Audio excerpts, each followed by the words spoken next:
Vertical Raise is the premier online donation platform, utilizing email, text messaging, and social media campaigns to exponentially increase the reach of your fundraiser. With detailed tracking and the complete personalization of every page, Vertical Raise provides an easy system that works. Our experienced representatives have made us the most effective fundraising platform available. We look forward to the opportunity in helping elevate your program to the next level and reaching your goals. Visit online or call today.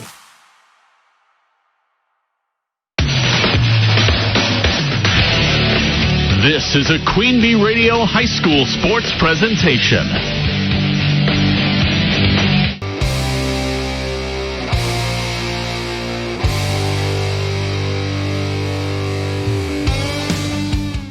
It's episode 6 of the QueenB Radio High School Sports Roundup. My name is Tyler Dictanis, and we are joined by Steve Prestigard, Mark Evenstad, and Scott Tolzman.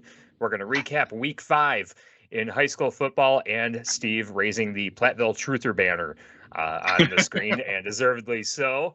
In addition to high school football, we also have some cross-country action to go over, high school volleyball, girls volleyball, a lot of action and a lot of stuff to get to on that. And we also have some boys soccer scores and our one-on-one with a great one interview presented by People's State Bank.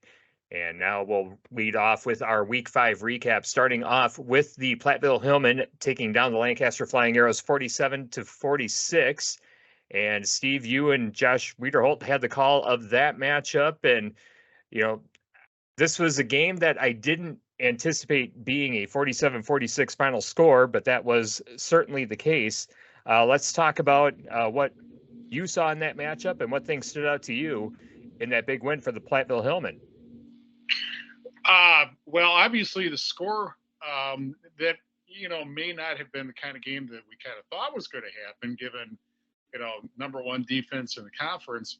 But on the other hand, in retrospect, it wasn't too surprising that Platteville might this one time have problems with Lancaster because of Lancaster's mammoth offensive line. That's something that Platteville did not see all year before last week. On the other hand, it's pretty obvious that Lancaster hasn't seen a team that can throw the ball like Platteville can, particularly when they're running in tempo and no huddling. The thing that's funny about it is that the game was sort of decided by the defense in a weird way because Platteville came up with, I believe, 5 two-point conversion stops in the game. And if they fail on just one of those, then Lancaster wins and Platteville doesn't. So, given the fact that you had the number one passer and still do in the SWC in TJ Pink, you have the number one rusher in the conference and the number one offense in the conference with Peyton Alvarado and a very good quarterback, Nolan Wolf, and Lancaster came into the game number one in offense. It's kind of funny to think that offense would triumph over defense, but other than the 2-point conversions, that is what happened. It made for a really fun game to watch. Yeah, it was definitely fun to watch on the QueenB Radio Sports YouTube channel. You can definitely go back and rewatch that one. Just looking at some of the stats from that matchup for Platteville, TJ Pink, 24 of 30 for 334 yards and 4 touchdowns, and David Edge, 9 receptions for 187 yards, caught all 4 of those touchdown passes from TJ Pink. And, for Platteville, we've been talking about them, pretty much since the very beginning, during our football preview show that, few people had them projected to be middle of the conference, and now they've gone through the 3-team gauntlet to be in first place and essentially control their destiny the rest of the way. And for Lancaster, this is one of those games where I think, if you're a Lancaster coach or a Lancaster player, you're probably replaying, different plays, from the game where, maybe we could have executed this a little bit better, got that one extra first down to extend a drive, or, just push one more, 2 more inches to get that ball across the goal line for the 2-point conversion. Scott, for a team that loses the way that Lancaster did in dramatic fashion in a very hard fought, track meet type of game, from a coaching standpoint, what are the things that you look at, when you reflect on a loss like that, and what's the message to your team where you were on the same level as them, but fell just a bit short? Well, in this case, you got to look at where did you fail, and missing those extra points, 2-point conversions really hurt. So you're going to have to go back and really figure out, are these the best plays that we got for the 2-point conversions? How can we make them better? And so it doesn't happen again. And the other thing is, the season's not done. Platteville could get tripped up someplace down the road, and we're right back in it. So we'll keep playing hard, keep doing what we've been doing, and we'll just have to move on. And I think the big thing to emphasize with the Lancaster side of it is that I don't think this loss hurts them by any stretch. I think that this is going to help them get better as the rest of the season goes along, and maybe something like this can help catapult them into further success, not just the rest of the season, but hopefully for a deep postseason run as well. We'll move on from Platteville Lancaster to another game that we had on QueenB Radio last week. Cuba City defeated Parkview Albany 40-0, and Shark, you and Rob Spangler had the call of that matchup. And look, Parkview Albany has not had much success with their high school football team over the last few years, and I think this was a get right game for the Cuba City Cubans. And I think one of the things that we were looking to see is, could someone step up and take over on the ground game for Cale Dinar, who's been out with that foot injury, but Andy Leffelholtz had himself an outstanding game, 15 carries for 141 yards and 3 touchdowns. How'd the Cubans look from your vantage point when you called the game Friday night, Shark? Yeah, they looked really good, Tyler. They looked very prepared. Parkview Albany, as you said, they've had numerous difficulty over the last several years, very few wins in this time. And, this is a program that really has not been given a chance. They are two programs, actually. It's Orfordville Parkview. They have not had much success over the years. In fact, they have only one winning season in the last 22 years. One. Wow. They were 5-4, and I don't think they made the playoffs that year. I didn't see where they made the playoffs. Of course, you have to win a certain number of games in conference in order to qualify for the playoffs. They had a 5-4 record, but I think they had a losing record in conference games. And then on top of that, they've been kind of orphaned. You take Albany. Albany has been a part of 3 co-ops in the last 20-some years. They were co-op with Evansville, and they were very successful as Evansville Albany. Well, then came a day in, I think at that time they were the Eastern Suburban Conference. Could be wrong there. But the conference officials said, we don't like the fact that Evansville and Albany have been so good in winning the conference just about every year. It's time to put an end to that. So they kicked Albany out of the conference. So now that left Albany orphaned, and they needed to find another, a partner, another co-op. And then they went to Belleville, and they had that for a few years, and then that got dropped. And then they joined for a short while Evansville once again, and again the conference stepped in and said, we made a mistake by allowing them back in. We want them out. So this is when Parkview came forward and took them on as a co-op. And the same with Parkview is that they just haven't gotten the wins the last several years. So their coach Flister, used to coach at Janesville Parker. They were a program that was struggling, and he got them winning.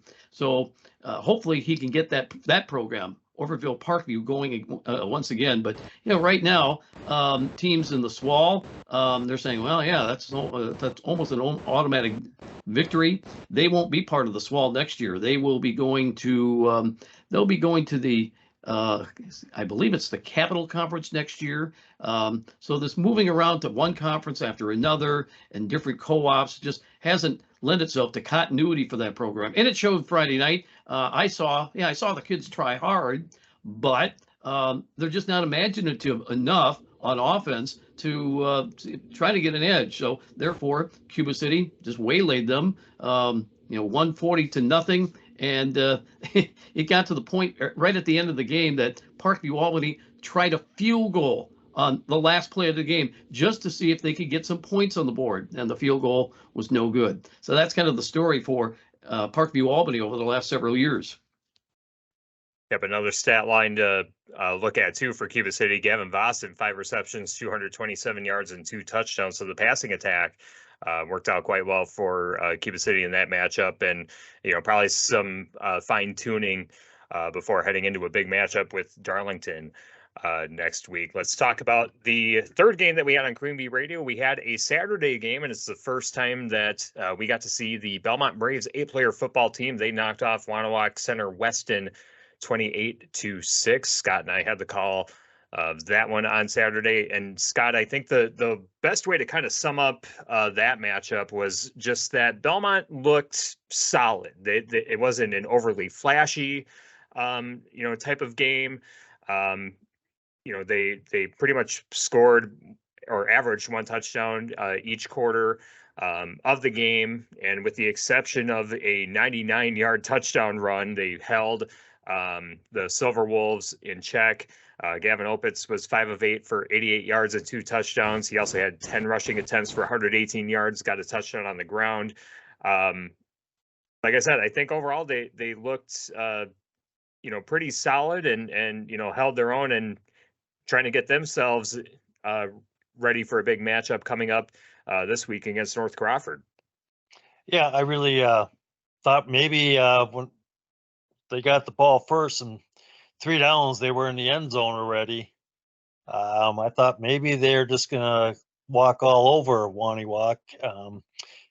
And it turned out to be a good defensive battle between both teams. I mean, they could drive the ball, but once they got down into the, about the 25-yard line of their opponent, the drives kind of stalled out there. And both teams had troubles, but, towards the end of the second quarter, be right before half, the Silver Wolves had to punt, and it was a bad punt because it was a botched snap, and they got the ball inside Wanawak Center's 50, and they were able to get a score in before half. So, and then Belmont stopped the opening drive to start the half, and then they kind of started dominating towards the end. And it didn't help either that Wanawak Weston lost their quarterback.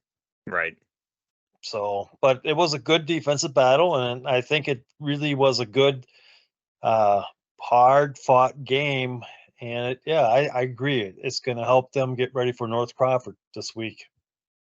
Yep, a big matchup in the Virgin Valley 8-player conference coming up on Friday night. We'll talk about that in a little bit as well when we get to the Week 6 preview. But some of the other games that we had in the area in the SWC, Prairie du Chien knocked off River Valley 43-12. Blake Thierry had himself a game for Prairie du Chien, 9 rushing attempts for 173 yards and 3 touchdowns. Also had 3 receptions for 82 yards and a touchdown reception. Broadhead Judah defeated Dodgeville 47-7, and Richland Center gets in the win column, defeating Watoma 21-17. Scott, I don't think that there was really any real surprises in the SWC scores, but anything that kind of stands out from your vantage point? No. I mean, I figured PDC would handle River Valley, and Broadhead Judah would handle Dodgeville, and they did. And Richland Center, after watching them play, I thought they weren't really that bad of a team, that if they could play somebody their caliber, they would pull off some wins. And here was a good example of them beating Watoma, and that definitely is going to help them, because I don't think they played Valley yet or Dodgeville. So, who knows? They could squeak out a few more wins. Yeah, well, here's what's interesting is that this is, as far as Platteville goes, this is really their race to lose, because if you look at Platteville's last 3 opponents, they have 1 win each.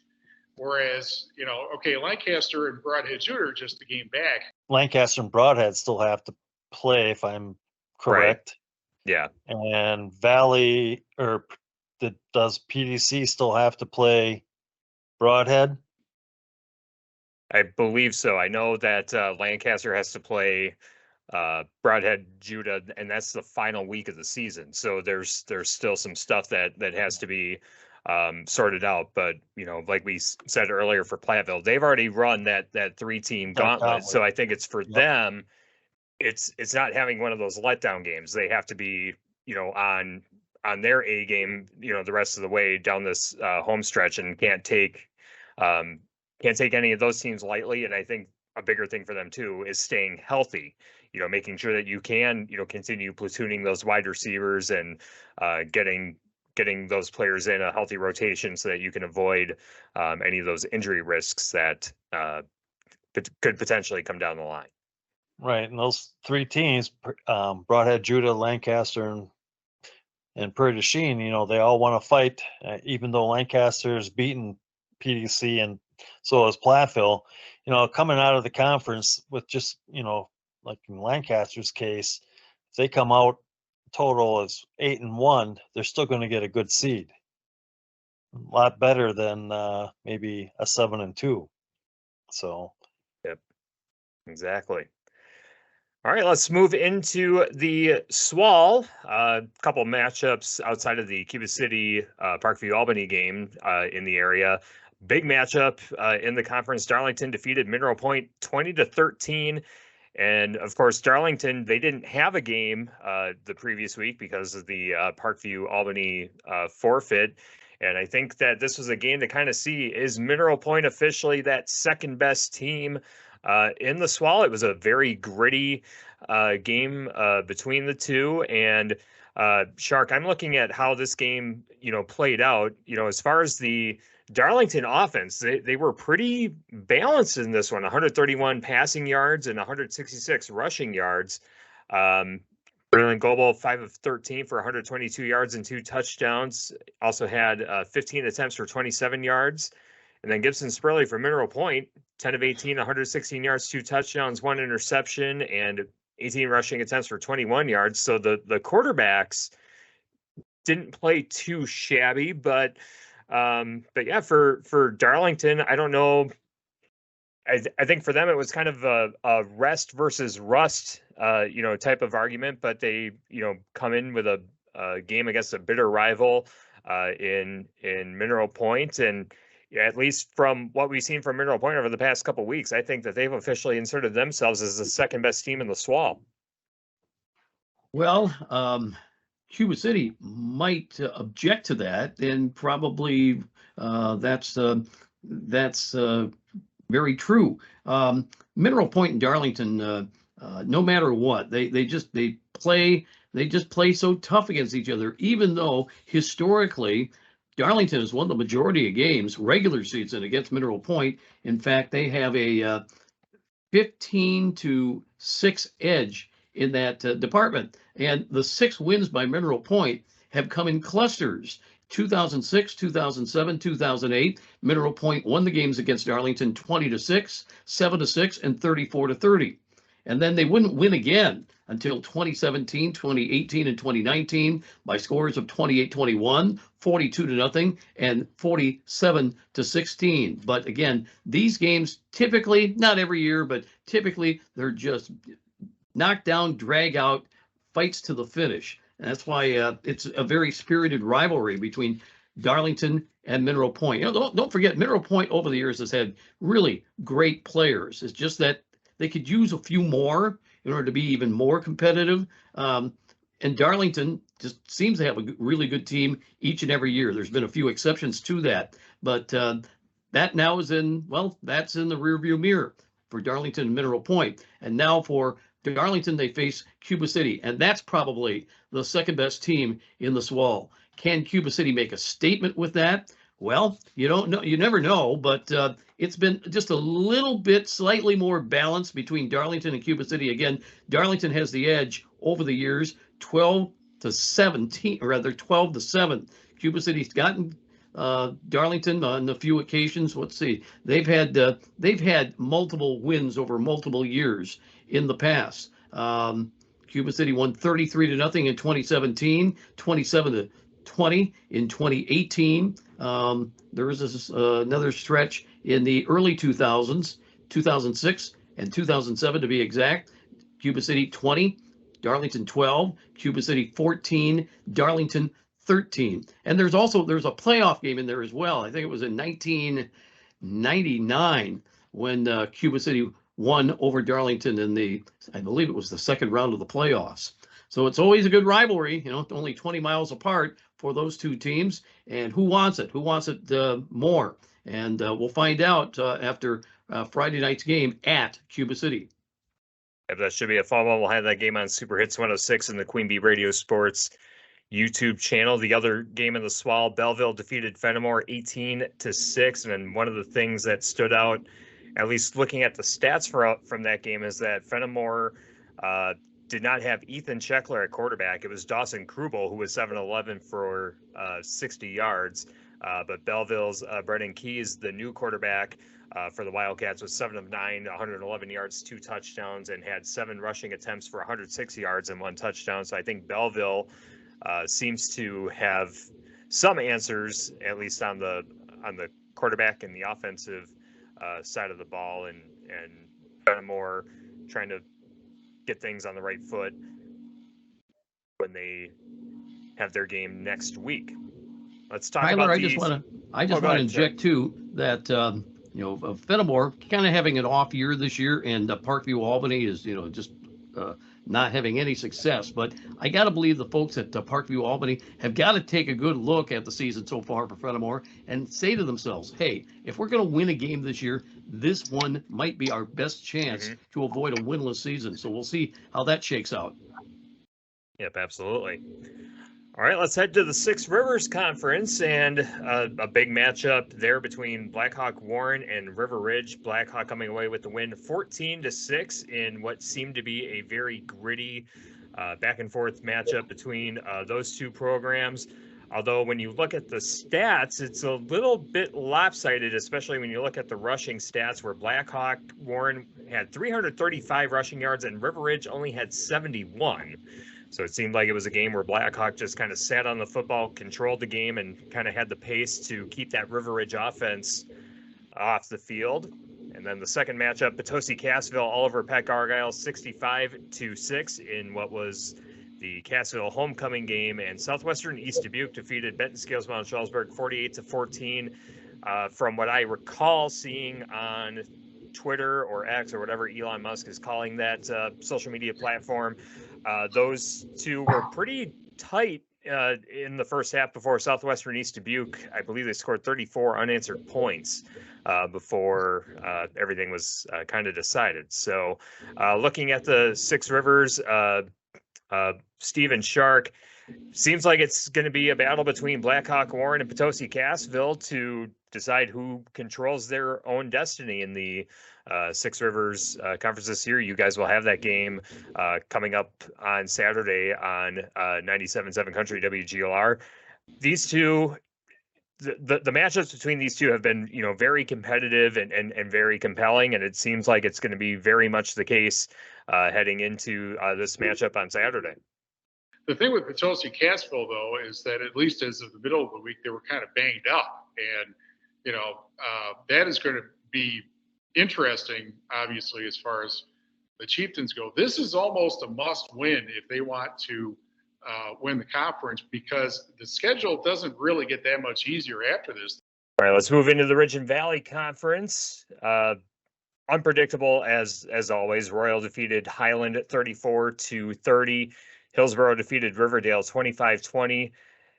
Seneca-Wazeeka-Steuben 35. Iowa Grant nothing. Did not see that score coming down. And then Ithaca defeated Boscobel 44-6, where it seems like Ithaca seemed to get things right. Steve, if you can hear us and if you can chime in here. The Ridge and Valley, you and I were kind of joking over the weekend that there's no use in predicting what this conference is going to be or how it's going to shake out, but it's a very entertaining conference. And, looking at the results, seeing Highland fall to Royal was maybe a bit of a surprise, but But still, Hillsborough in first place, Highland in second, and it looks like they're going to be on a collision course to decide that Ridge and Valley Conference title. It does look like that at this point.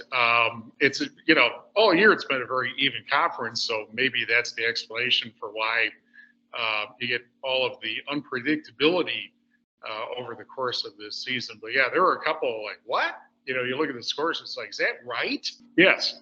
I think it is absolutely pointless to try to predict anything in the Ridge and Valley this year because, you look at teams that had very poor starts and then all of a sudden maybe they picked it up. It does certainly look like Hillsborough and Highland, who are playing in Highland's homecoming in a week, that those are going to be the teams, on a process of elimination, that's going to decide the Ridge and Valley title. Any other game, and well, that game too, I don't know, in the world you can pick. You just, from week to week, there's stuff that happens that you just look at and it's like, what happened? So it's just really a fool's errand to try to predict anything in the Ridge and Valley. Yeah, the only thing that really is predictable is who has the best running game has seemed to have had the advantage. Ithaca outrushed basketball 283 yards to 79. And in the Seneca-Wazeeka-Steuben game against Iowa Grant, the Blue Golds outrushed Iowa Grant 295 to 51.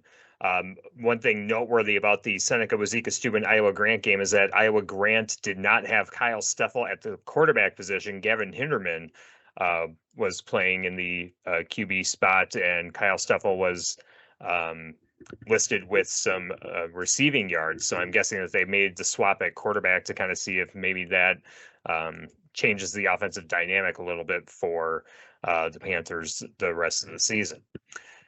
Let's move into the 8-player conference, and we already talked about the Belmont's Wanawak Center Weston matchup, but some interesting scores to look at in that 8-player conference.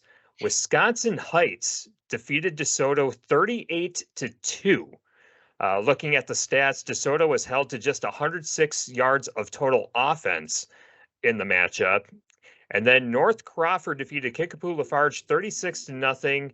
Their quarterback, Andrew Munson, for North Crawford, 5 of 8, 167 yards, 5 touchdown passes. And over the last 4 games, North Crawford has outscored their opponents 204-0. And in the latest WisSports.net coaches poll, they finally make an appearance in the top 10 at the number 10 position. So if you want to be ranked in the top 10, outscore your opponents by over 200 points. That's what it takes for you to crack the top 10. But Scott, we were mentioning it earlier. I mean, all this time we were thinking it was going to be Belmont and DeSoto, but DeSoto has been so up and down this year, and North Crawford's been so dominant. Looking at how Belmont has performed historically, I still think that they are probably the favorite because I think North Crawford really hasn't had a tough challenge yet. But this matchup coming up for Belmont to North Crawford really is gonna be the collision course to decide the conference lead. Yeah, I really think so. I mean, both teams play good defense, and it's really going to come down to mistakes. Who makes the least amount of mistakes is probably going to win the game. And, we kind of noticed that last Saturday watching the two teams, Belmont and Wanawak Weston, with the penalties. Mm-hmm. The penalties kind of hurt each drive, and it took them out of a drive. So I think it's really going to come down to that area where, you think about it, it's the team that's going to make that least amount of mental mistakes that's going to come out of it. And I think Belmont is strong enough that they've been around the game long enough with the success they've had that they'll come out on top. Yeah, it should be a very fun matchup. Those two will go head-to-head on Friday night, they being Belmont and North Crawford. Congratulations to our local basketball coaches and athletic directors on their recognition at the 2023 Wisconsin Basketball Coaches Association Hall of Fame Banquet on September 24th. Retired Schellsburg head boys basketball coach Mark Learman was inducted into the WBCA Hall of Fame class of 2023. Ron Koenig was also inducted into the WBCA Hall of Fame Class of 2023 for his accomplishments as an assistant coach with the Potosi girls basketball program. Kayleen McGettigan received the WBCA Coaching Achievement Award for guiding the Belmont girls basketball team to their first sectional final appearance in school history during the 2022-2023 season. And Vicki Dahl, the recently retired athletic director at Mineral Point High School, received the WBCA Athletic Director Award. Congratulations from everyone at QueenB Radio. Grow your business by enhancing your digital marketing efforts with QueenB Radio and Phase 3 Digital. We provide customized solutions based on your business's unique needs, including targeted advertising, website development, and search engine optimization. Contact us at 608-349-2000 or visit p3da.com/platbill to learn more. Let's check in on the Shoebox Scoreboard presented by the Shoebox in Black Earth, the largest independent shoe store in the Midwest. In high school volleyball, the conference title races are starting to take shape, but there's a lot to be decided in the final 2 weeks of the regular season. Both Mineral Point and Cuba City remain undefeated in the Southwest Wisconsin Activities League, while Dodgeville and Highland remain undefeated in conference play in the SWC and Six Rivers West, respectively. However, both Dodgeville and Highland only have a one-match lead in their respective conferences, with only a handful of matches remaining in the season. The number 7 ranked Cuba City Cubans defeated Fennimore in straight sets on September 21st, then survived a 3-2 win over rival Darlington on their home floor to keep their undefeated conference record intact. Mineral Point's victories over the last week came at the expense of Southwestern and Iowa Grant. In the SWC, Dodgeville took care of Lancaster in straight sets on September 21st, but they had to fight off the Richland Center Hornets in a narrow 3-2 win on Tuesday night. River Valley is staying in the hunt for the SWC title by earning a pair of 3-1 wins over Platteville and Prairie du Chien. Highland only had one match over the last week in Six Rivers West play, defeating Potosi in straight sets 3-0. Second place Schulzberg, an honorable mention in the latest WBCA poll, earned 3-0 wins over Benton and Belmont this week to stay in the Six Rivers West title picture. Key matches in the coming week include a battle between the first and second place teams in the Six Rivers West, when Highland travels to Schulzberg on Thursday night. Then on Tuesday, October 3rd, Mineral Point takes on Cuba City in their only regular season matchup, which we will have on 97.7 Country WGLR and the QueenB Radio Sports YouTube channel. In cross-country action, Fennimore hosted the Golden Eagle Relays on Saturday. In the boys' competition, Fennimore took first place with a combined time of 93 minutes and 10 seconds. The Triumph of Southwestern, Cuba City, and Benton took fifth place with a time of 102 minutes and 16 seconds. Carter Bunn of Fennimore and Noah Wood of the Southwestern Triumph finished in the top 5 overall with times of 18:01 and 18:20 respectively. On the girls' side, Fennimore just missed a second-place team finish by 1 second to Tri-State Homeschool. The Southwestern Triumph had a sixth-place team finish. Southwestern's Hannah Martinson was the top overall finisher with a time of 19:48, while Kylie Mumm and Natalie Horsfall had top 5 finishes for the Fennimore Golden Eagles. In boys soccer, Dodge Point went 2-1 in their 3 matchups this past week, including a 5-0 win over Mauston and a 2-1 win over Cambridge Deerfield. John McGraw had another hat trick in the match against Mauston and scored both goals against Cambridge Deerfield. Those are this week's scores on the Shoebox Scoreboard presented by the Shoebox in Black Earth, the largest independent shoe store in the Midwest. This one-on-one with the Great One interview is presented by People's State Bank. Looking for a checking account with no monthly requirements or service charge? People's State Bank's People's Checking Account is just what you're looking for. This account includes free debit card, online and mobile banking, bill pay, and much more at no cost to you. You heard that right. No cost to you. We're your local community bank ready to serve you. People's State Bank. Member FDIC. Hello, my name is Josh Wiederholt, and this is another one-on-one with a Great One presented by People's State Bank. And we have another really great one this week as I'm joined by 4-year, 3-sport Fennimore High School athlete who I'm digging the letter jacket and the jersey today. 2-time MLB draftee, college and professional athlete in the White Sox farm system, making it all the way up to AAA and playing in different winter leagues in Central America, Ryan Kussmaul. Thanks for being on the show this week, Ryan. Thanks for having me. Oh, sorry. You gotta. Oh, sorry. Am I interrupting? Oh, I just brought you your tea. I was thirsty. Sorry, she's That's a great jersey. Thank you. apparently getting ready for Friday. The My kids forever. the kids still do that now, so Yeah. So it's totally cool. Yeah, we're still hip. exactly. See my date for Friday night. Oh, wow. Oh, that's awesome. So yeah, I thought I'd pull this out and wear it for the third time in the last 25 years. That's a good time to bring it out. Well, thanks for being on. You don't want to Yeah. age yourself, but No. But thanks for having me, man. It's it's been a wild ride, and love where I'm at, and awesome. Well, we'll get right into it then. Yeah. So, being a Fennimore graduate and having huge success after your high school career, you're part of a kind of ever-growing list of area athletes that are excelling after their high school careers, whether it's boys or girls wrestling, track or cross country, basketball, football, softball, and of course, baseball. Can you tell us a little bit about your journey to playing professionally at a very high level? And do you have any advice for current and upcoming area athletes about what it takes? oof. Yeah, so it's been a ride. It hasn't been easy, I tell you that, from just day one till to this point. Just to get where I got, first and foremost, grades. You got to have good grades to get into college, be a good athlete. The ride took me to 3 colleges.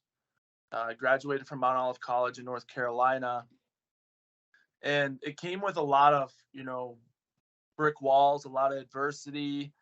It's not easy being a student athlete.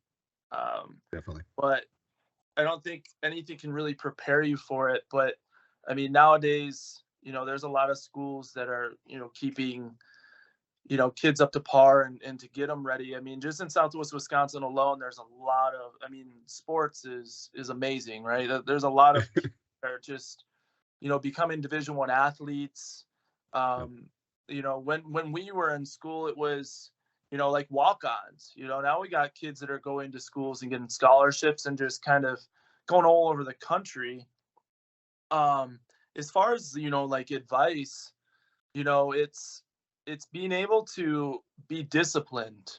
They're just, when you get to that level of play, so much time is invested into the sport that you're in that you have to have a regimen and just stay disciplined, because especially nowadays, there's so many distractions. And then we're just overstimulated. There's just way more things to do than there were when we played sports. So yep. To stay disciplined in today's society or just culture, it's wild, So if you can do that, Definitely. You're set to put yourself in a really good position. There's just more talent out there than there ever has been before. So you got to figure out what separates yourself from those people or those, your competition. Because when I talk to kids or just anyone in general, everyone is, especially when you get to that level, everyone is qualified to be the next big thing. That you could, it's like how you separate yourself from them. Those kids might be ones that are doing things that, keep them up till 4 or 5 o'clock in the morning. They might be playing video games that long. That's not going to really cut it in today's, you really got to get after it if you want to make it. And especially in baseball, with so many minor league teams no longer upon us. We lost 40-something minor league teams, and there's only 20 rounds in the draft when there used to be unlimited amounts of rounds. I got drafted in the 42nd round in 2006. It was the last year they did a draft and follow draft. Mm-hmm. So, they're really just picking out the best of the best, and you really got to be disciplined. I think that's the word, and it's kind really of hard do these days. But Kind of what separates you from the others, basically. correct. Being dedicated and disciplined. Correct. So you were a 3-sport athlete all 4 years in high school, playing football, basketball, and baseball. Do you think that affected your outlook and kind of the way you played the game of baseball? And how many 3-sport athletes did you see around in your own experience throughout college and the minors? I know that, in today's world, we're specializing, our kids are only doing like one sport. Excuse me. But when you get out there and really see what's going on, a lot of these professional athletes were 3-sport athletes. Yep. A lot of them didn't specialize. They really didn't. I think that, being a 4-sport athlete, 3, you know what I mean? Because some schools have summer programs. Right. I think it's healthy to have that time away from that sport. And when we're really focusing on kids at early ages now, when we never did before, we got 6U, 7U, 8U kind of, programs, we don't want to burn these kids out. You know what I mean? From my experience and seeing it, these kids start so early and they're kind of programmed to go, and then they get burnt out and they don't want to do it anymore. You just, you invested a lot of that money in your kid. I've heard both sides, pros and cons of, my kid likes it, this and that. Well, that's cool. That's fine. Just kind of let them be. I'm not going to tell people how to raise their kids. That's not at all, how or what I'm striving to do. I just think that it's healthy for kids to learn other things. They don't need to specialize in one thing. You know just as well as I do, once you get out there in the real world after high school or whatever, there's way more things that we have to conquer than just to be a this or a that, Definitely. So a lot of the athletes I've run into in the professional world are 3-sport athletes in America. Now, when you're in a foreign country, that's a different story. They're in academies and they're in much different situations when they're coming from poverty. And this is something that's going to, benefit their family and, just change their entire, outlook. Yep. No, and you definitely bring up a good point about kind of the burnout. I mean, that happens in people's professional lives after sports too. So, yeah. So, me, I've always loved the game of baseball, and especially, kind of the lore and camaraderie and the dugout, and definitely the baseball stories. And I had to sneak one in here. It's a high school sports show, but I had to ask this. Do you have any favorite stories from your playing days around baseball? Well, yeah, I mean, I played. There's plenty. Ask that question, there's always one that I always tell everybody, and I probably till to the day I die. Playing in Venezuela.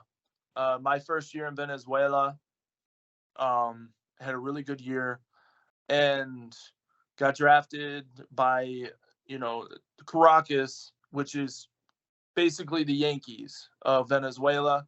And then Magallanes is like the Red Sox of Venezuela. And I mean, I don't even know how old I was, 20.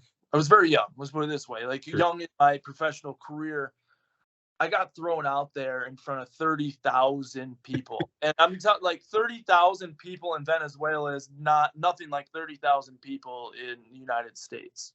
These guys they got zoos, they got these noisemakers, they're spinning in circles, they're throwing, liquor bottles at you. I mean, you're facing it all. Like, if that doesn't prepare you for life or just the big leagues or any of that, like, I don't know. They threw me out there. It was like bases loaded situation, a 1-run ball game where I got a lead, and a full count situation. I can't feel my body. I can't hear my thoughts. I am so scared, and somehow, like, like I froze at like anxiety, Sure. like I made the pitch. I've always been someone who challenges hitters, still till this day. and it was 3-2 bases loaded. I'm like, whatever, here it is. Let's see what you can do with it. Uh-huh. It was, God, who was it? It was his name. He was a big leaguer for the Royals. Paulo Orlando. Sure. I don't know if that he played in the big leagues. Anyways, he hits the ball to the warning track, and I thought it was gone. This guy goes up and he grabs it and robs the home run to end the inning. And I'm like white in the face, just ready to throw up. And they come in the dugout. Manager comes out to me and he goes, "Can you go back out?" I said, I'm looking down at the ground and I'm nail in the face. I said, "Do I have to?" The scariest situation I've ever been in my life. Hey kid, you got out of it, man. That's all. He didn't give up any runs. Right. And I mean, how can you not be romantic about baseball? That's such a great metaphor for life in general. I mean, you're kind of going into the situation, really overwhelmed, thrusting in a new situation, and you end up succeeding. And yeah, that's just awesome. Yeah. Yeah. I still remember it like yesterday. I could close my eyes and just put myself there again and feel like I'm going to puke just right now. You know what I mean? Right. Oh, that's awesome. So, you're still playing in a men's league, and and this might kind of go back to the last question too, but besides your game last Sunday in the men's league you play in and finishing with the game-winning double in the 9th and going the distance with 14 strikeouts on 125 pitches, what's your most proud baseball moment? Yeah, that right there. Yeah. Sunday?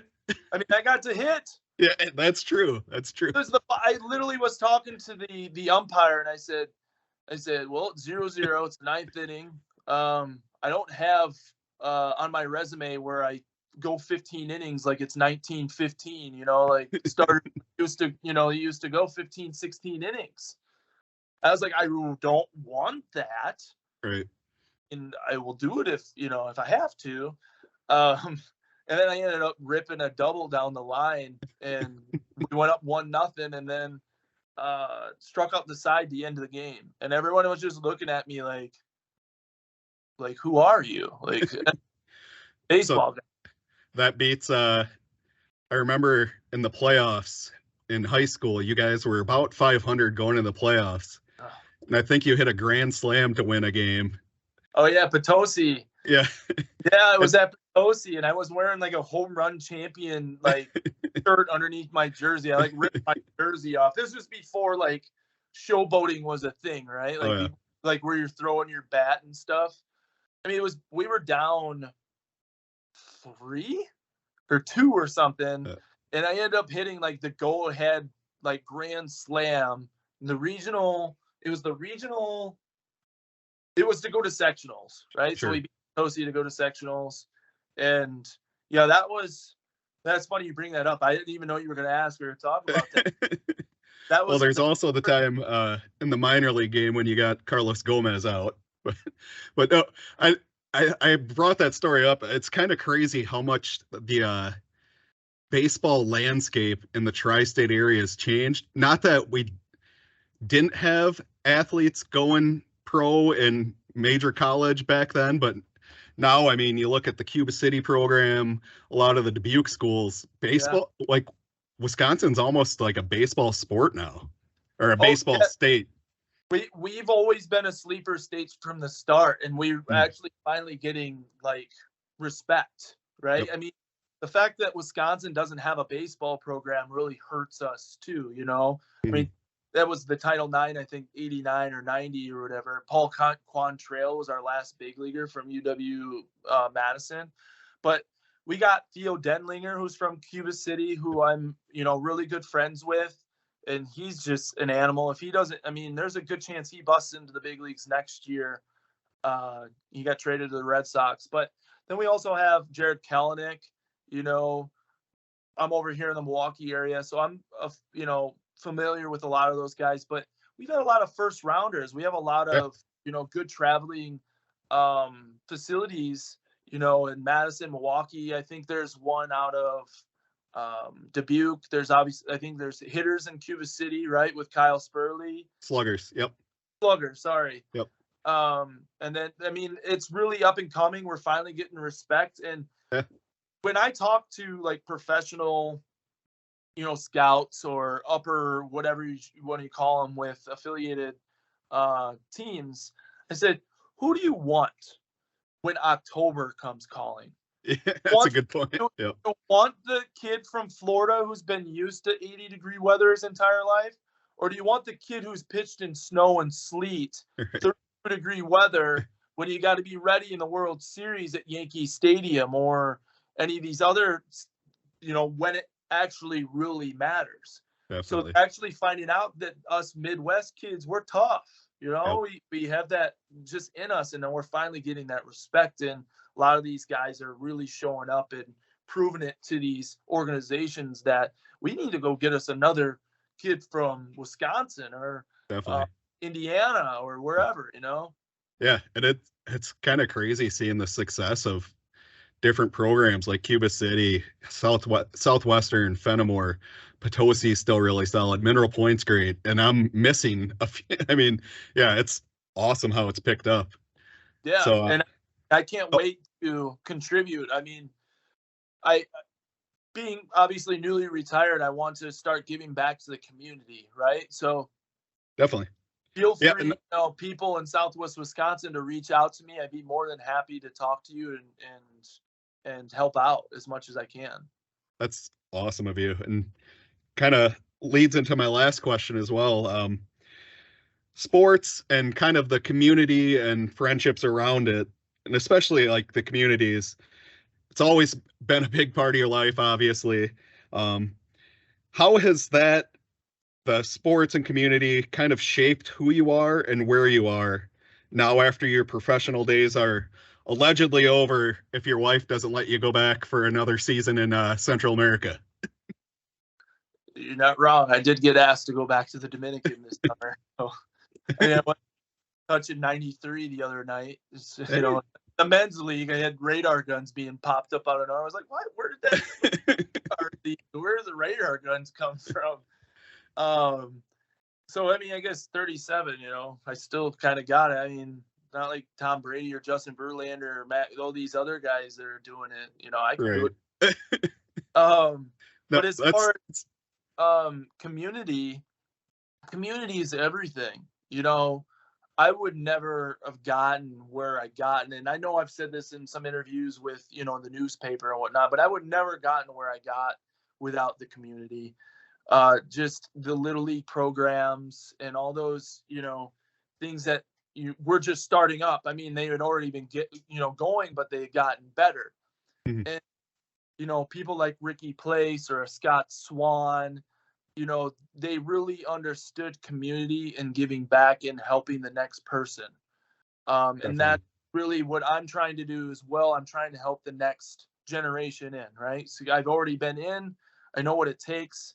So if I can be that role model or mentor to help the next person, I would love to do that. So it is so detrimental for, all the communities in Southwest Wisconsin to really take care of one another. I mean, if we didn't, we wouldn't be able to compete with like a Racine St. Catharines, like the private schools that we've been competing versus for a long, long time. You get that far, and then all of a sudden now you're facing a team that can actually recruit. So we need to all help one another, and we all should be cheering for one another to be that success story, to be that next success story, to go to the big leagues or whatever. I mean, it's only getting harder. So to have that, push and just that fan base from small communities is huge. Whether you think it or not, it really does help. I'm no different than anybody in any of those smaller communities, other than I got an opportunity and I ran with it and I made it work. And a lot of luck goes into play, but it goes. Rick Place getting me to tryouts. That I didn't even know how to do that. I didn't know how to call or who do you get? we need to get this kid seen, you know, if Right. we don't seen, we're not doing our part, Yep. you know, to help the next person the next person, you know what I mean, on the way up. So, And that's really awesome that you're here for the community and recognize that, and kind of ties into what you're doing professionally now as well in your professional post baseball life, kind of helping support communities. yes. So I started with a company called Vertical Raise. You know, it took me a while to kind of find my niche after baseball. I think that's with anybody. If you graduate college, it's going to take you a while to figure out what it is that you want to do for the rest of your life. Or maybe it's just a 5-year term and then you find the next best thing. Because I'm all about growth mindset, right? I'm all about Mhm. growth. So Vertical Raise is a fundraising company. I help teams raise money so we can get the program, you know, what they need so we can compete versus those teams that are well off. I mean, those private schools are very well off. They have very good donors. So if we don't help each other as a community, we're not going to progress and we're not going to grow. We're not going to get that one kid that could be the next best thing. We need to do our part to help them. So that's why I'm getting into what I'm doing. And I love the fact that I get to help, you know, grow programs. And, you know, kids may not understand it, but us adults, you know, we know, you know, there's no program if we don't have the funding or the money, or gridirons or booster clubs, all that kind of stuff. Right. So that's kind of me doing my part. And I'm in Milwaukee and I want to come back to Southwest Wisconsin so I can help these programs Definitely. succeed. You know, I sat down with the mayor of Milwaukee last week. Adrian Griffin, I sat next to last week. Already have a partnership with the Brewers. So, you know, I understand that, you know, we need to reward as well. So if we get tickets, you know, to Bucks games and Brewers games, so this is kind of me, you know, bartering services. Like I have knowledge, I have an expertise in this, and, you know, with people and kids.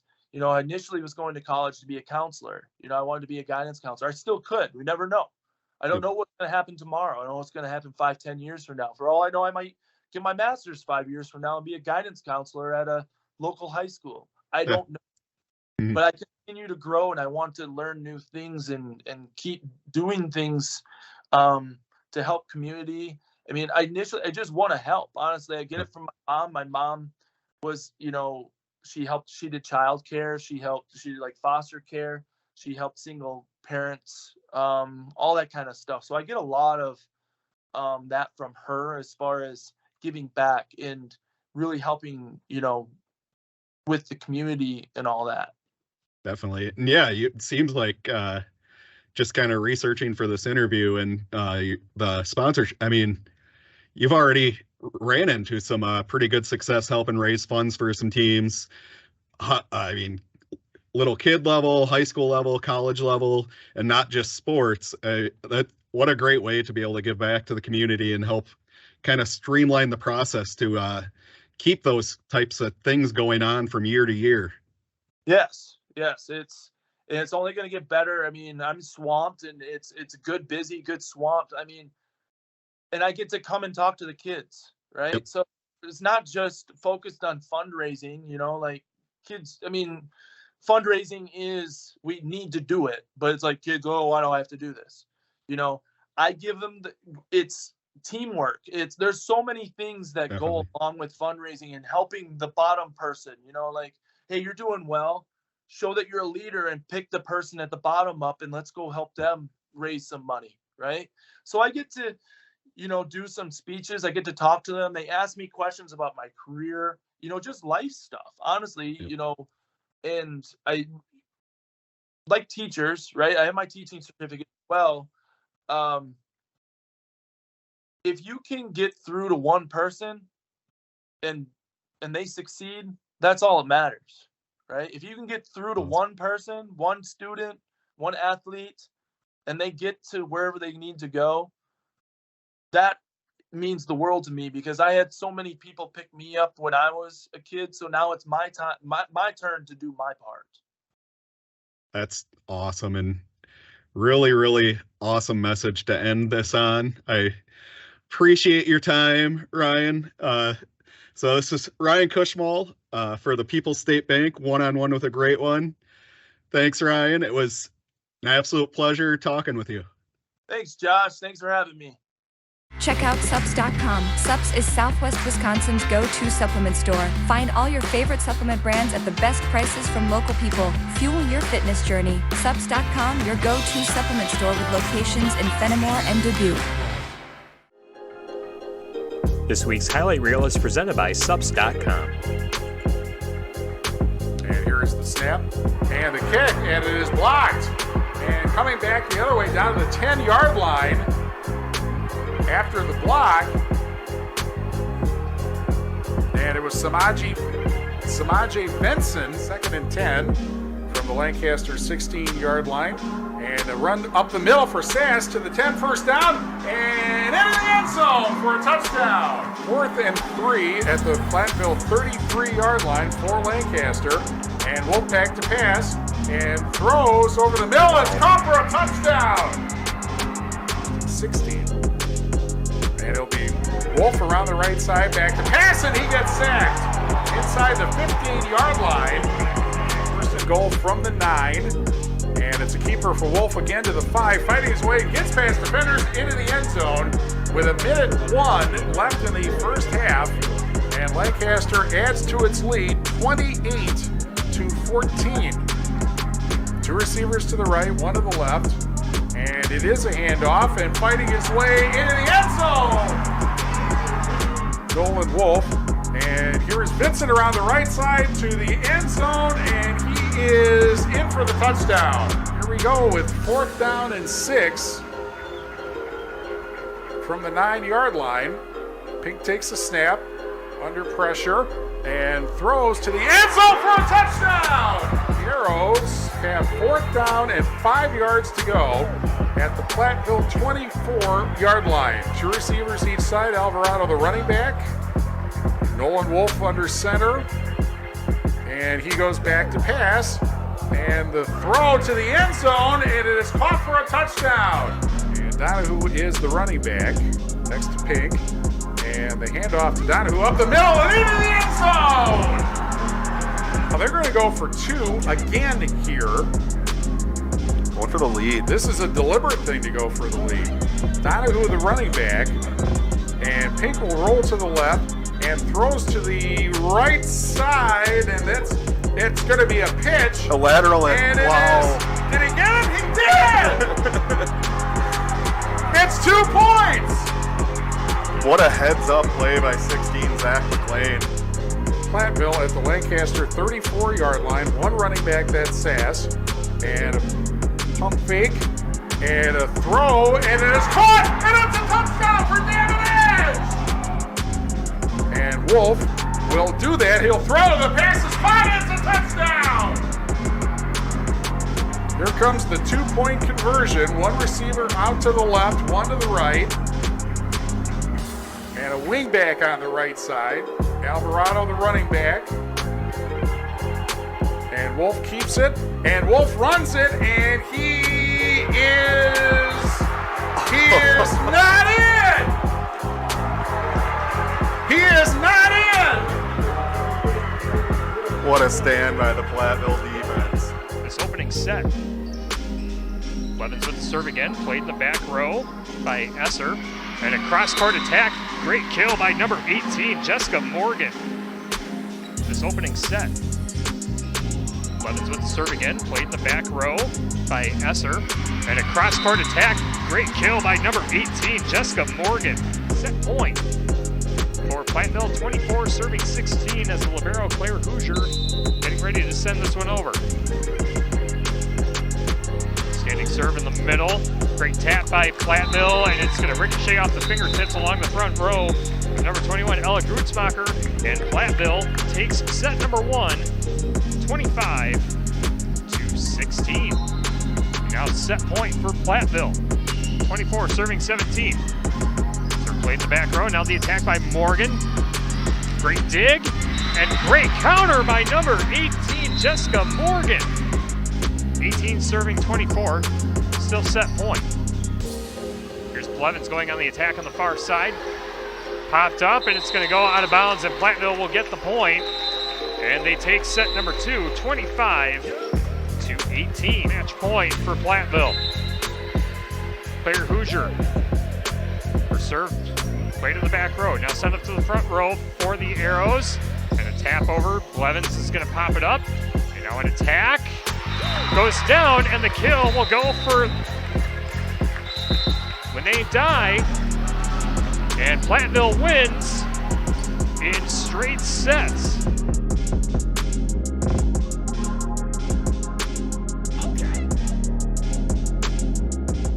Grow your business by enhancing your digital marketing efforts with QueenB Radio and Phase 3 Digital. We provide customized solutions based on your business's unique needs, including targeted advertising, website development, and search engine optimization. Contact us at 608-349-2000 or visit p3da.com/Platteville to learn more. Back on the QueenB Radio High School Sports Roundup, it's now time for us to preview our Week 6 matchups. Tyler Dutanis, Scott Tolzman, Mark Evenstad, and Steve Prestegard with you. And we've got 4 games on the QueenB Radio family of stations. We have Darlington at Cuba City on Super Hits 106 and the QueenB Radio Sports YouTube channel. Also, River Valley taking on Lancaster on 97.7 Country WGLR and the QueenB Radio Sports YouTube channel. Platteville heads to Richland Center on Extreme 107.1 on Friday night. And then our Saturday matchup that we were talking about earlier, Potosi Cassville at Blackhawk Warren on 97.7 Country WGLR on Saturday. Let's start off with the matchup in the swell between Darlington and Cuba City. Shark, you will have the call of that matchup on Friday night. We kind of talked about it a little bit earlier about how how this rivalry has kind of shaken out, and how these two have gone up head to head over recent years. But what are some of the things that you're looking forward to, and things that you'll have your eye on when Darlington and Cuba City go head to head Friday night? Well, I've seen Cuba City effectively run the football and pass the football too. And if you can do those two things well, you get a good chance against just about anybody. Now, Cuba City's defense has been very reliable so far this year. They pitched a shutout last week. So Cuba City is looking good. Their only loss coming to Lancaster, an 18-7 loss in week 2 of the season. Darlington, they are presumably passing the football more than they usually have in the past. So they have effectively run the ball and passed the ball. Defensively, well, are they going to be able to slow down Cuba City's running game, which, again, they've been doing it with Ethan Leffelholz running the football, in the fact that their number 1 running back has been out the last several weeks with a broken foot. Will he be back this season? I had heard that the speculation is that he will, but at what point? So with Leffelholz running the football and Braylon Goebel being able to move his team by run and by pass, hey, this should be a very, very good matchup. I think Darlington would have the edge because it looks like their defense just is a defense that just doesn't break. So I would give the edge to Darlington in this one. But remember, this game is being played at O.A. Barth Field in Cuba City. So the Cubans might just have a chance in this one since they're playing at home. And I believe it's also their homecoming, too. Yeah, it should be a fun matchup between Darlington and Cuba City. That game Friday night, again on Super Hits 106 and the QueenB Radio Sports YouTube channel. Our other YouTube game will be on 97.7 Country WGLR River Valley heading to Lancaster. Again, Lancaster coming off a very emotional loss to Platteville last week. And if you remember last year, Shark, you were on the call of this one where Lancaster went to River Valley's homecoming. River Valley was 0-6, and they upset a ranked Lancaster team. And I think Lancaster's going to be chomping at the bit to get back on the field and get some of that frustration out and take care of River Valley at Lancaster's homecoming on Friday night. And I think the big thing, again, kind of similar to a point that I made in a previous episode, I think if Lancaster gets off to a hot start, I think that's going to be a key for them. they had some struggles earlier in the year as far as I don't want to say playing down to their competition, but the games were probably a little more competitive in the first half than in the second halves of games. But if they can get off to a hot start against River Valley, I think that will be a good key for Lancaster in this matchup with River Valley and get things back on the right foot. The game last year at Spring Green, it was just Tyler, it was just electric. You get into the stadium, and because of some lingering COVID issues, we did the game. Scott and I did the game outside, but you just felt this aura of electricity going through the air, and the fans just picked up on it and really willed their team over Lancaster in last year's game. And then I stand corrected about Cuba City. I said that they only had the one loss. They actually have two, because they lost to Lancaster early in the year, and then a few weeks after that, they lost to Benton Scales Mound Shullsburg. It was Potosi Cassville. Yep. They lost to Potosi Cassville 50-21. They just got rocked that game. And so if they don't come out with the same kind of energy as they've had in their wins, yes, Potosi Cassville showed that Cuba City can be had. So we'll see if the Cubans make sure that they are prepared to take on a very tough opponent. Definitely. And then our third game on Friday night, Platteville heads to Richland Center. We'll have that game on Extreme 107.1 and X1071.com. Steve, looking for Platteville. Again, we kind of talked about it earlier. It's not so much about they've gotten through this 3-game gauntlet, and now it's just making sure that you don't have a letdown in these final 3 games of the season, and keeping your team healthy as you head into Richland Center on Friday night. And in addition to that, making sure that you're still playing well. That's important, because you don't want to go into the postseason, we played slightly better than the level of our competition in the last 3 games. And the coaching staff in Platteville has been stressing that, to not let up, to not let your foot off the gas. Because if you look at the last 3 games that are, absolutely winnable for Platteville, if they're able to sweep those 3 games and win the conference unbeaten, that gives them the chance, believe it or not, for as high as a number 1 or maybe number 2 seed. The guess is that Platteville probably is going to end up in the same bracket as Lodi, which is presently undefeated, and I think they're ranked 2nd right now in Division 4. But if you get a number 2 seed, that gets you 2 home games, assuming that you win the first one. And you don't know what Lodi's going to do the last couple games of the season. Platteville literally could be playing for a number 1 seed if they keep winning. So that's what they have to do, keep winning.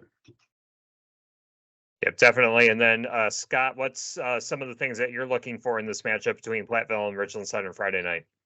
Well, Platteville's coming off a big win, emotional win, 3 big wins, 3 weeks in a row, not to have a letdown.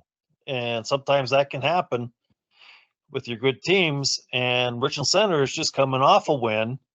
And like I said before, I seen them play, they're a scrappy team. And if Platteville doesn't come out and play their A game, Richland Center could create an upset. But realistically, Platteville's got way too many weapons. I don't see Platteville coming out and losing. At that game again on Friday night between Platteville and Richland Center on Extreme 107.1 and X1071.com. And then our Week 6 Saturday game, Potosi Cassville at Blackhawk Warren, the battle for first place in the Six Rivers Conference. Stephen Shark, you'll have the call of that one. We kind of talked about this matchup a little bit earlier. Potosi Cassville a little bit banged up. Roman Frederick didn't play their last game, might not be playing in this game on Saturday by the looks of it. But the good thing for Potosi Cassville is that they still have Eli Adams, who's been an outstanding running back for Potosi Cassville. And it seems like Blackhawk Warren has reloaded as far as their offensive weapons.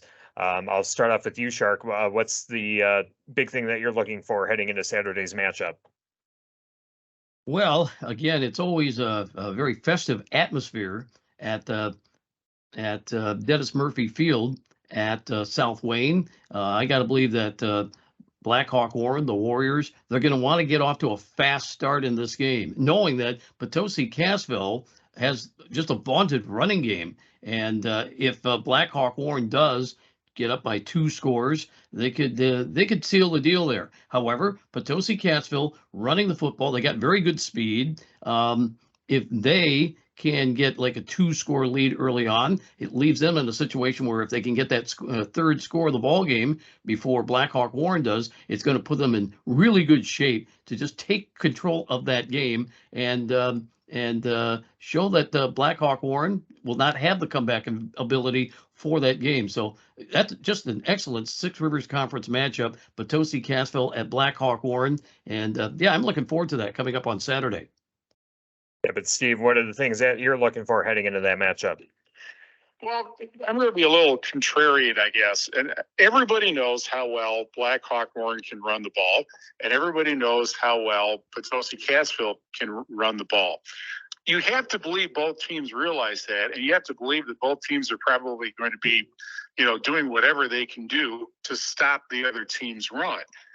In that kind of circumstance, obviously, whoever, can successfully run will probably win it. But the question, I guess, becomes, what are the 2 quarterbacks going to be able to do if they get the opportunity? It's not like they're going to have, I would guess they wouldn't even have necessarily 10 passes on each side.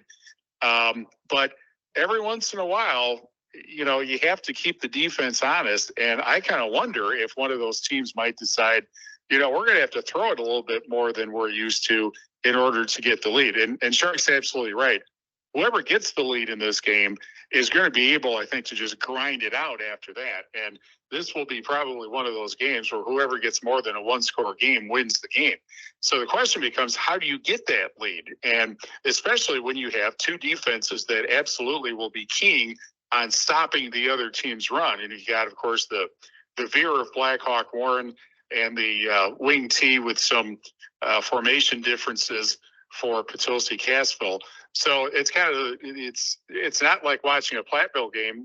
If you like running, this is the game to watch, certainly. And it is going to be a terrific football game, I think. Yeah, certainly, I believe it's going to be the Blackhawk homecoming game on Saturday as well. So we'll have that game on Saturday on 97.7 Country WGLR. Let's talk about the other games in the SWC. We have Dodgeville at Prairie du Chien and then Adams Friendship at Broadhead Judah. Scott, when you see those 2 matchups, what stands out to you for Dodgeville at Prairie du Chien and Adams Friendship at Broadhead Judah? With Dodgeville, they're a young team rebuilding. Prairie du Chien, they got to keep winning to get a better seed. I really think Prairie du Chien is going to come out and do what they need to do to beat Dodgeville. Broadhead Judah, same thing. They got to keep winning to get a decent seed. Adams Friendship, they're 5-2, but you don't really know the teams that how strong they are that they beat. I mean, I know they beat Watoma, Westfield. I think it's Point Net. I don't remember the other one, how strong those teams are, whereas Broadhead has played pretty tough teams, and they look good Friday night when I watched them. I don't think Broadhead will have too much of a problem with Adams Friendship. All right, then the other matchups in the SWAL, Mineral Point at Belleville and Fennimore at Parkview, Albany. Shark, I think Mineral Point at Belleville, the Pointers trying to get things back on the right track, coming off a frustrating loss to Darlington. And then you mentioned earlier, maybe Parkview Albany's chance to get their first SWAL win since they've been in the SWAL against the Fennimore team, where it looks like their starting quarterback, Ethan Scheckler, not going to be in the lineup. Well, Parkview Albany is going to be very tough for them to come up with a win. I suppose most folks would like to see them pick up the win. And it's not like Fennimore is one of the top teams in the conference. They haven't been this year or even last year for that matter, but they are a little bit down this year. However, I just don't see Fennimore losing this game. This could be a nice confidence builder for a Fennimore team that's down this year, and certainly Parkview Albany is probably the perfect elixir at this time of the year for them. Yeah, that certainly could be the case. And then in the Six Rivers, an interesting matchup, Southwestern East Dubuque at River Ridge, and then the second matchup, Peck Argyle at Benton Scales Mountain Shullsburg. Steve, you and I have seen River Ridge a couple times this year, and I haven't seen Southwestern East Dubuque, but again, they come off as a very scrappy team, and I feel like, you know, with the way that Southwestern East Dubuque has played, they could give River Ridge some problems, especially if River Ridge has continued to have some of those instances where one of the Nice brothers isn't in the game. What do you make of when you see that matchup? You know, it's funny to say this, but you could make the argument that Southwestern East Dubuque is the best 3-3 team that in the state, or maybe not in the state, but in a wide area, because they have played everybody hard. They've given everybody fits, including the teams they have lost to. Remember the Blackhawk Warren game? Blackhawk Warren got off to a 2-score lead and all of a sudden found themselves down at the half. You know, they haven't been that successful on the field, but boy, do they play, you know, they play hard.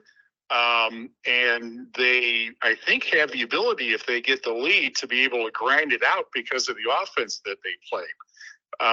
You know, River Ridge is probably reeling a little bit as far as, you know, after losing as close a game as they did to Blackhawk Warren. This would be a place for Southwestern East Dubuque, which I don't think is going to be able to make the playoffs this year, to have a statement game. You know, if they were able to come up with a win in this game, I'm not sure that they're going to be able to, because River Ridge is a good team, but it ought to be a really fun game to watch, I would think.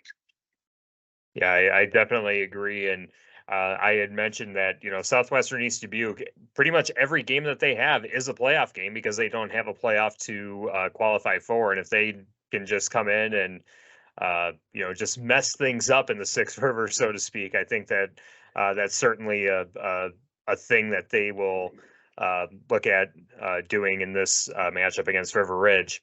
And then Peck Argyle at Benton Scales Mountain Shullsburg. You want to talk about a matchup of two different teams stylistically. Peck Argyle, a you know, pass first team. Benton Scales Mountain Shullsburg, you know, ground and pound type of game. Shark, you saw Peck Argyle, as did you, Steve. Talk about what you kind of make of this Peck Argyle team heading into a matchup against Benton Scales Mountain Shullsburg. Myself, I'm kind of disappointed in Peck Argyle because we know they have good athletes. You have to have good athletes if you're going to go to the state baseball tournament. So they've got that, but they just haven't put it together this year on the football field. And then Benton Scales Mountain Shullsburg. This is a tryout, for crying out loud. And they've got the best players from 3 different high schools. And this year, they're just not quite getting the job done. So a little bit surprised that both teams haven't come up with more victories. For the winner of this game coming up this week, well, to the victor goes the spoils. That team will put themselves in a situation where they could possibly make the playoffs, and the team that loses will probably lose out on the chance to make the playoffs. All right, and Steve, your thoughts? Yeah, I think that it's going to be, as you pointed out, a major stylistic difference, because Benton Scales Mountain Shullsburg is one of the few teams that's still running the old wing T offense that about 3/4 of teams around here used to run.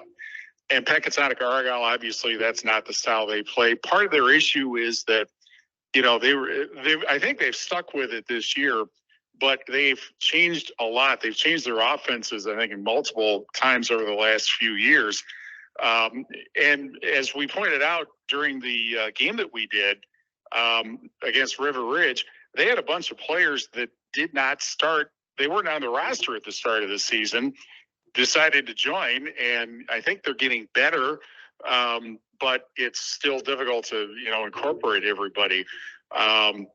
Benson Skills Mount Schulzberg does have an outside chance at the playoffs, depending on what happens with, other teams.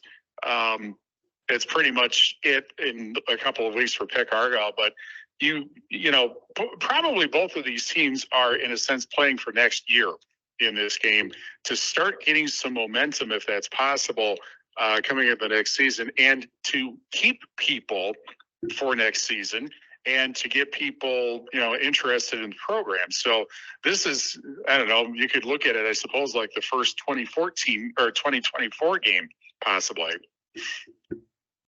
Yep, that certainly could be the case. And Peck Argyle at Benton Scales Mount Schulzberg. That'll be one of the Six Rivers matchups on Friday night.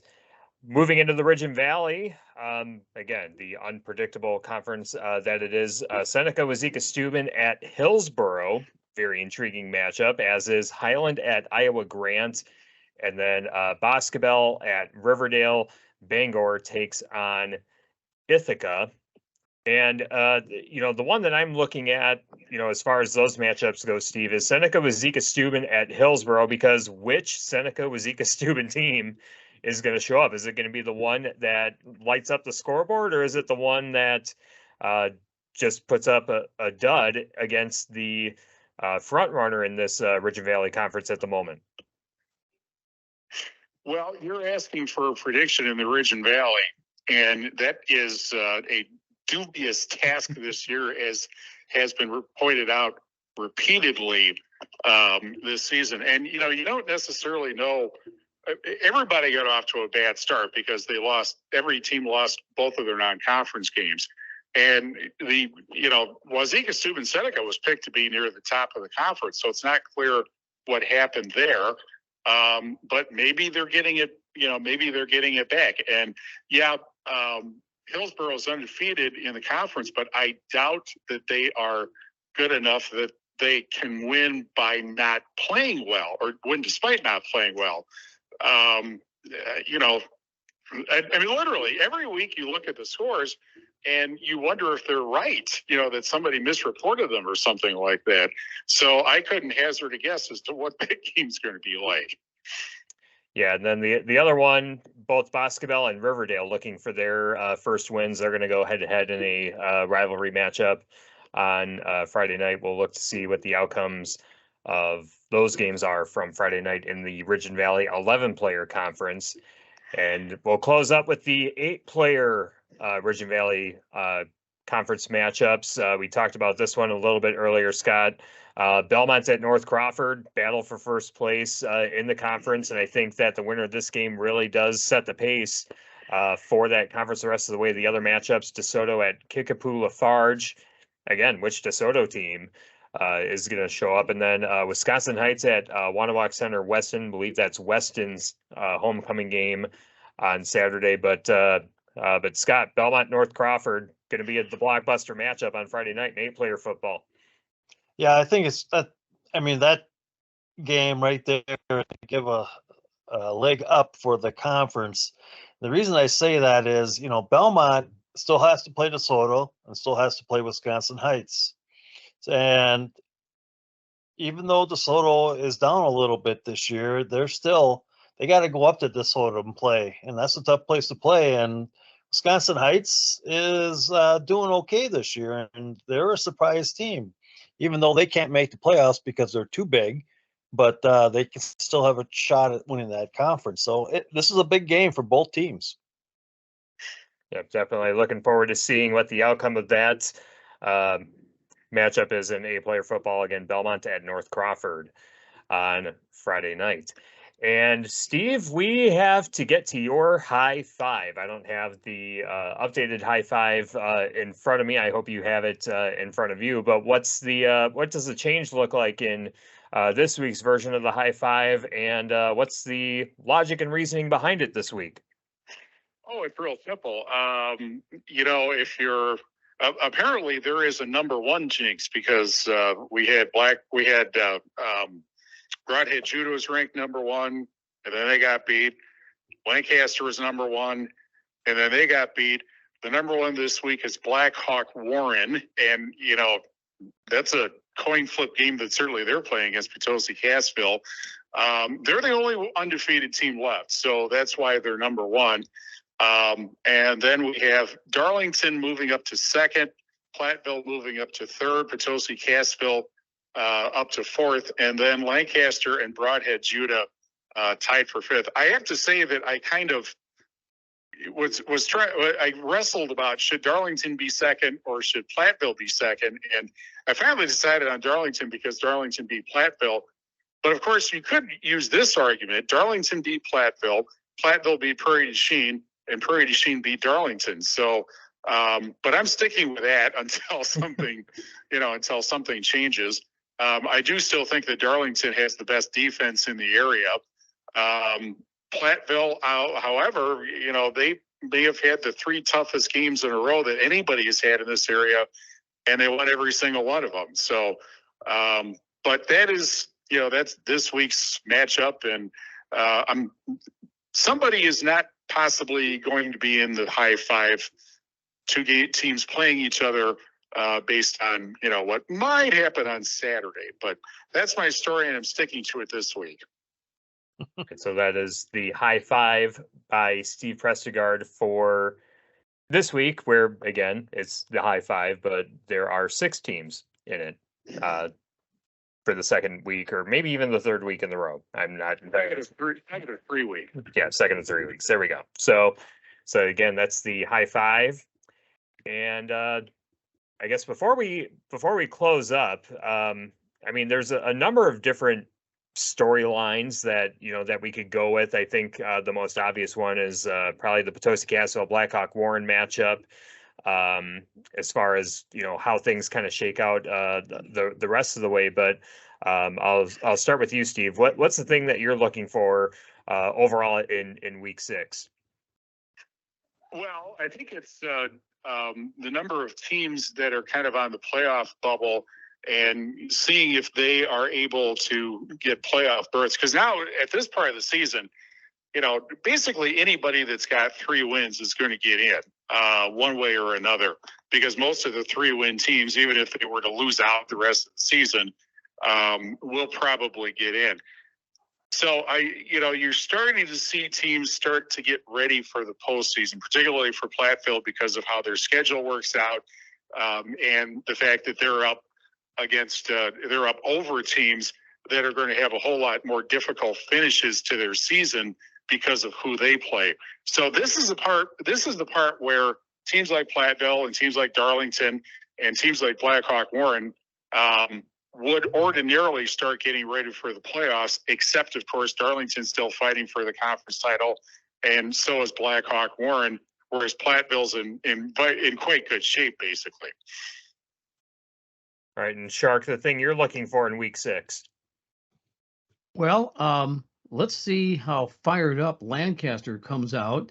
I've got to believe that they're mad for losing last week against Platteville, and if they come out with that kind of an edge, then I think that they can sail through the rest of the regular season, call themselves SWC Conference champions, and then see how far they can go into the playoffs. So I'll be curious how the Lancaster Flying Arrows handle that loss to Platteville last week. All right, and then Scott, the thing you're looking for in week 6.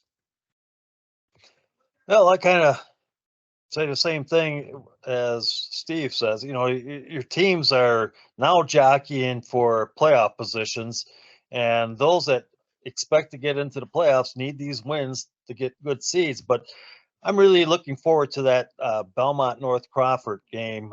Find out who ends up winning that game, and see what happens there. Yeah, definitely. Well, that will wrap things up for this week's edition of the High School Sports Roundup. Thank you to Steve Prestegard, Mark Evenstad, and Scott Holzman for joining me on our football preview and recaps for this week. And we'll have another edition of the High School Sports Roundup next Thursday on the QueenB Radio Sports YouTube and SoundCloud channels.